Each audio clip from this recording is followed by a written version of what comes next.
quand même Pinocchio de Del Toro, tu vas dire. C'est ça. Oui, pardon, Pinocchio Oui. qui sort en stop motion. Pardon, c'est vrai Pas que. les Disney, parce qu'il y en a eu plusieurs en plus. Oui. Par exemple, il y a eu plein de Pinocchio. Mais donc c'était celui de Del Toro, donc il y a quand même Del Toro pour pousser derrière. Donc Ouais. là, c'est vraiment un peu ce premier film un peu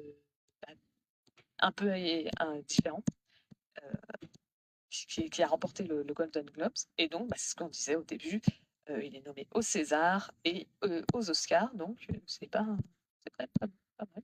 Oui, c'est impressionnant, effectivement. Pour un point de vue money, le film, donc je disais, a un budget de 3,5 millions d'euros. Il en a rapporté aujourd'hui 12,5 millions de dollars. Mais rentable. Pour rester dans les mêmes devises, c'est à peu près 12 millions. En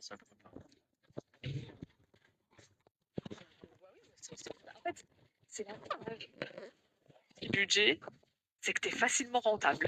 Oui, c'est clair. Voilà, c'est bon, je vais empêcher sa fille. Il est très chaud.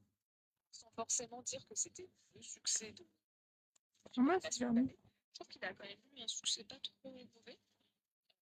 Il a fait 500 000 entrées, ce qui par exemple est mieux que certains films français dont on a pu parler, notamment Dame du Poulet.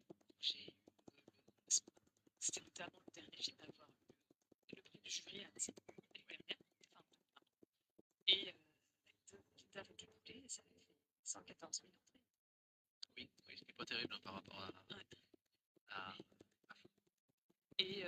Et là, pour donner une idée, on est à peu près sur les mêmes chiffres que La plus précieuse des marchandises, qui pourtant avait quand même le nom à Zanavicius pour aider. Oui, j'avoue, non, c'est un bon résultat.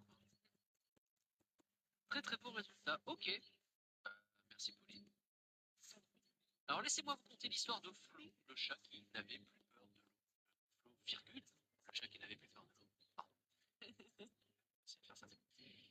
Quand l'eau atteint des hauteurs abyssales, la sécheresse d'une coque de bateau est vitale. Quelle chance d'y croiser un gentil capybara. Fait de la place, il ne parle pas, hélas. On aurait adoré qu'il ait la voix de Maïk Dara. Ce remake du Titanic prouve une fois de plus que sur la porte, Jacques aurait grave tenu. Car Flo, le chat qui n'avait plus peur de l'eau, nous montre que quoi qu'en pense Archimède, une arche montée peut répondre, s'appelle reste l'histoire d'animaux poussés à bout, qui dans l'adversité se serrent les genoux. De la mer, ils deviennent petit à petit laids. Et tout ce que vous entendrez, c'est un miaou. Alors Flo, virgule, le chat qui n'avait plus peur de l'eau, c'est du flan ou c'est pas du flan? Je n'ai pas mon habitude et je suis à chaque